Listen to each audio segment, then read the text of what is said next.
So hi everybody. My name is Michael Thorn. I'm the lead management biologist from the Lake Erie Management Unit of the Ontario Ministry of Natural Resources, and today I'm going to speak to you about the about Ontario fisheries management within the Erie to St. Clair River corridor. So before I jump right into speaking about specifically management within the corridor, I'll just give a quick broad overview of fisheries management in Ontario and kind of work my way down. So fisheries management in Ontario, it's the purview of the Ontario Ministry of Natural Resources, so the agency that I currently work for.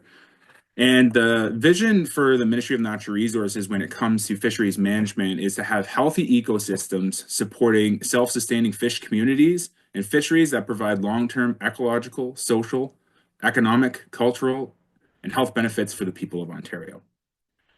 And so, our main guiding document when it comes to fisheries management within our province is the provincial fish strategy. And so, this document lays out basically our philosophy as well as lays out some clear goals, objectives, and tactics that we can use as a management agency to achieve our vision. So, these goals lay out achievable and measurable goals that we want to try to achieve and to measure ourselves against. And so the unit that I specifically work for, the Lake Erie Management Unit, is responsible for the fisheries management in the Lake Erie watershed. And so we call this, for the purposes of our fishing regulations, Fisheries Management Zone 19. And so you can see our jurisdiction highlighted in dark blue on the map on the slide here. And so our jurisdiction essentially goes from the Blue Water Bridge in Sarnia at the very top of the St. Clair River all the way down the Huron-Erie corridor, across Lake Erie, and then to the very top of Niagara Falls. So we have a very wide jurisdiction when it comes to fisheries management. Um, and we have a big swath of that territory. So we have a few roles when it comes to fisheries management. The first one is to monitor and assess fish population status within our jurisdiction. And so much of our work, admittedly, occurs in Lake Erie because that's such a substantial fishery, but we do quite a bit of work as well in that Huron-Erie corridor. Another big part of our role is to set fishing regulations for that entire jurisdiction. We also allocate commercial quota. And so folks that might not be aware in the room, there is quite a substantial commercial fishery on the Ontario side of Lake Erie. And so we're the unit that manages the quota for that fishery. And so when it comes to allocating commercial quota, key species like yellow perch and walleye, that is allocated lake-wide through a binational process with the Lake Erie Committee, which is made up of managers from each jurisdiction around the lake. But for other species in the lake, beyond yellow perch and walleye, it's set by us as an individual jurisdiction. When it comes to Huron-Erie corridor, the same also applies in the sense that all species are set individually by our jurisdiction on our side.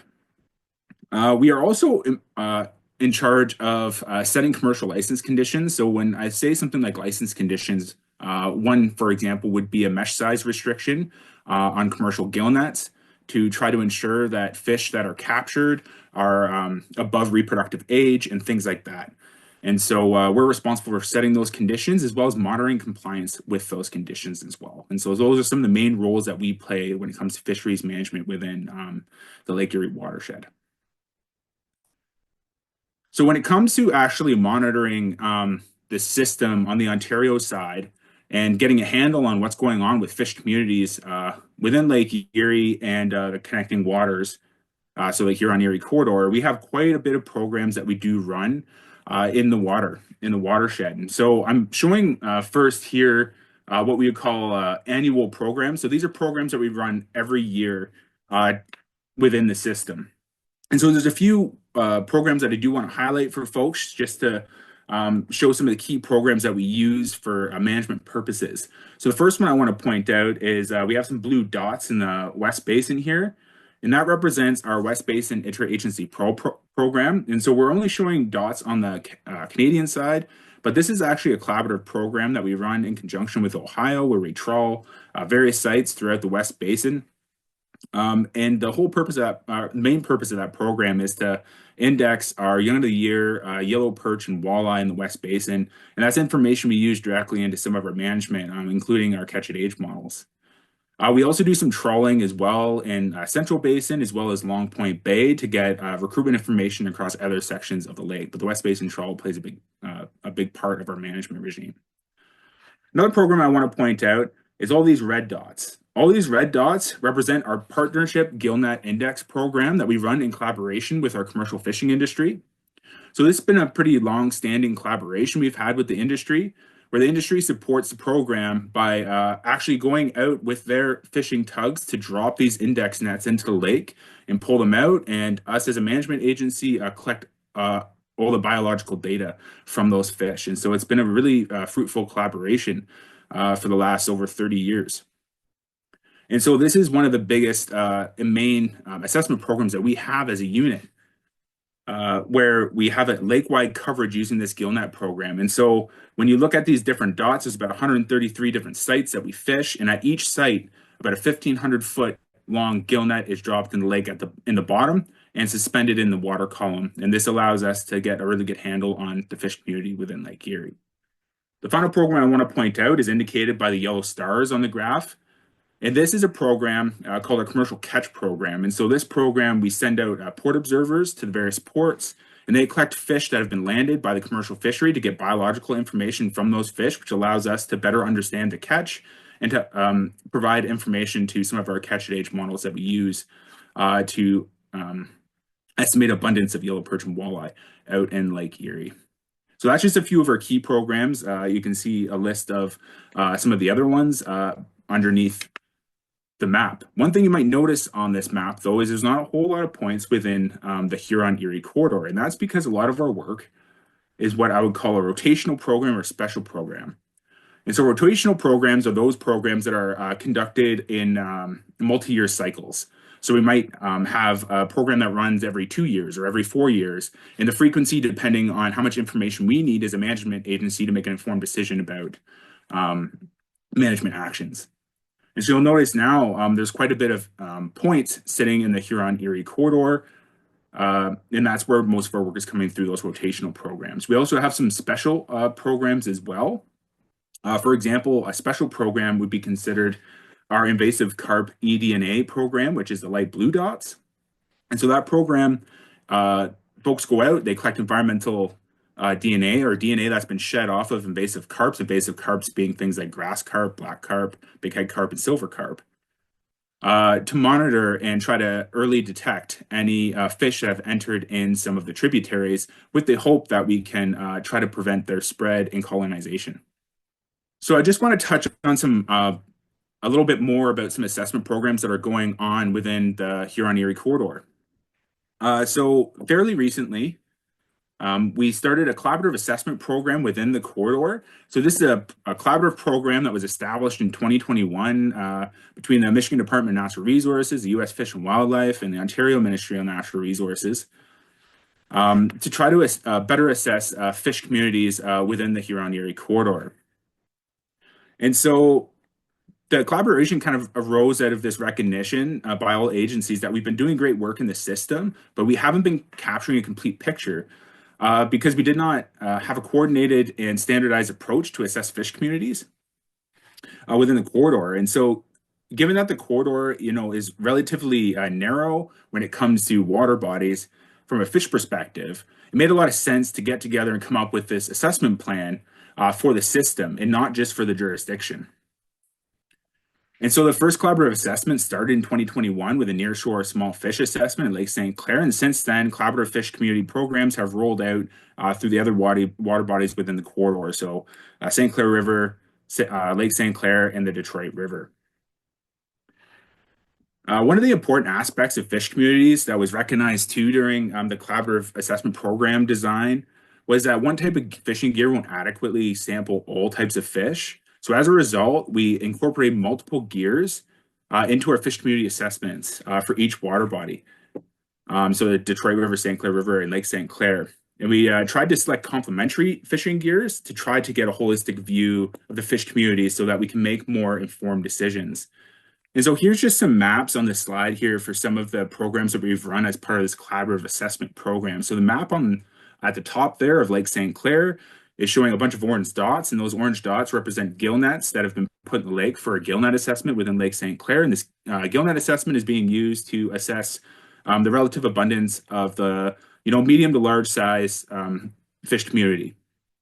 This is complemented by that small fish assessment program that I spoke about a little bit earlier. We also have in the bottom map here the Detroit River and St. Clair River, and you'll see that they're covered in a whole bunch of dots. And those dots are sample sites that have that we've had for trawl, for benthic trawls, gill nets, and electrofishing within each system to sample a fish community in both the shallow waters as well as the deeper waters of the river to get a handle on those fish communities as well. And so these programs are operating on a rotational cycle, and so they repeat every 2 to 4 years, depending on the specific program that depending on the specific program and the management need. And one of the reasons why we went with this rotational program is it allows us to cover a whole bunch of water bodies, while not straining us too much logistically. So ultimately, we were looking at trying to move towards a more system-wide fish community assessment using standardized methods amongst the jurisdictions. And it was really helpful to spread the assessment burden amongst the various jurisdictions because it really helped increase assessment coverage. So we've now fished our first full rotation of the program, and we'll be moving into our next iteration. So over time, we'll be building up this time series of data that will be really helpful for management purposes.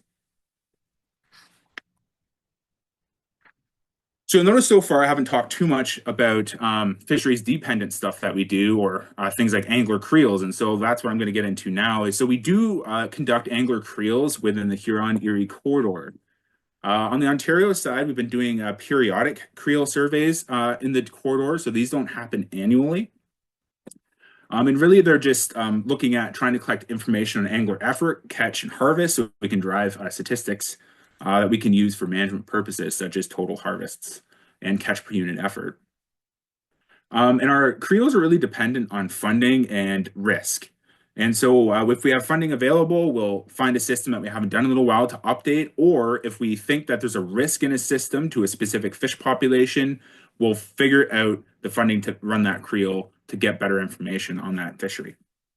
And so that's how we kind of make decisions about some of our creels within the system. And just to show what these periodic creels look like, at the top graph you see here, this is Detroit River creels that have been run by Ontario within the Detroit River system, and it's the targeted walleye catch per rod hour. So it's the number of fish caught per rod that an angler would have. And this series runs from 1956 to 2023. So we had a series run in the 50s, and then we had a big cluster in the 80s, and then spread out through the 2000s. So the black line just represents the median or the middle of that distribution of points you see on the graph. And so what you'll notice here is that we have a really high value for 2023, which is our most recent survey of 1.14 walleye per rod hour, which is the highest for the time series, and much higher than the second highest value of 0.64 walleye. And this isn't overly surprising, given that right now Lake Erie has an abundance of walleye, as Todd spoke about earlier. And Detroit River seems to be mirroring that trend as well. And so we're seeing lots of great recruitment of walleye in the system. So most of our creels that we do run are typically roving creels, but we've done other types, looking at boat and shoreline anglers. And there's been several times where we do coordinate with Michigan on our creel survey. So for example, in 2015, we did a joint creel in Detroit, and in 2017, we did a joint creel in Lake St. Clair. We were doing angler diaries, and I just have the catch per unit effort, so catch per rod hour from our angling diary program, which ran from 95 to 2018. And you see that spike in walleye population in the last 2 years, 2017, 2018, but it was discontinued because of declining enrollment. So that's just some of the creel stuff that we do within the Huron-Erie corridor. To just give a snapshot of the Ontario fishery within the corridor quickly, we have our most recent creels for the different areas. So in the St. Clair River, it ran from May to September 2018. And just to give an idea of overall catch, we're talking about 246,000 fish, with about 85,000 of those fish being harvested. So our popular species, probably not surprising to a lot of people in the room, walleye, yellow perch, smallmouth bass, and rainbow trout. At Lake St. Clair, our last creel was 2017, with a plan for this year to have a creel in Lake St. Clair. Again, to update those numbers, we had a catch of about 800,000 fish with a harvest about 288,901 fish. So quite a bit more harvest within the lake itself, with some of major overlap in target species, not surprisingly. You may see muskellunge off that list. A lot of folks do fish for muskie in the lake, but our creel wasn't exactly designed to well capture muskellunge, so it didn't go quite late enough for the muskellunge fishery, nor did it cover the Thames River, which is a really important place for muskie fishing. Then finally, we have the Detroit River down here. We did in 2023. We had a catch of 304,000 fish, so much higher than what you'd say for the St. Clair River, with a harvest of 170,000 fish on the Ontario side. So with popular species being walleye, white bass, and smallmouth bass. So just a quick snapshot of some of our fishing regulations, and to quickly talk about that before I end.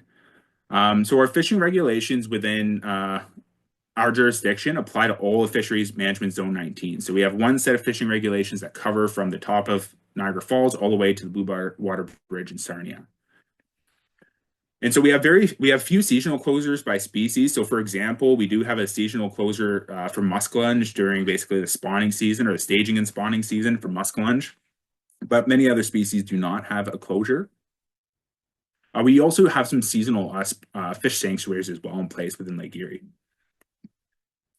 Unique kind of in our set of fishing regulations is muskellunge. It's managed more as a trophy fishery. It's a really catch and release based fishery, and fishers are particularly interested in getting those big muskie. And so it's managed more of a trophy fishery, where we have a really large minimum length limit for keeping muskie at 44 inches long. I do have just a little table here that you can see some of our fishing regs for the system for Fishery Management Zone 19. We do have two levels of license. We have a sport daily limit and a conservation daily limit. So the sport license, it costs a little bit more money, but you get to keep more fish, whereas a conservation license is slightly cheaper, but you get to keep less fish. When it comes to reviewing regulations annually, we do go through our regulations each year, use our most recent population status and review them, but changes can take up to 3 years because we kind of have a complex system in Ontario where we have to interact with the federal government to change our fishing regulations. So we have to do some cooperation there to do it. So it can take up to 3 years, but typically 18 to 24 months. But overall, our approach is just simple regulations with wide applicability.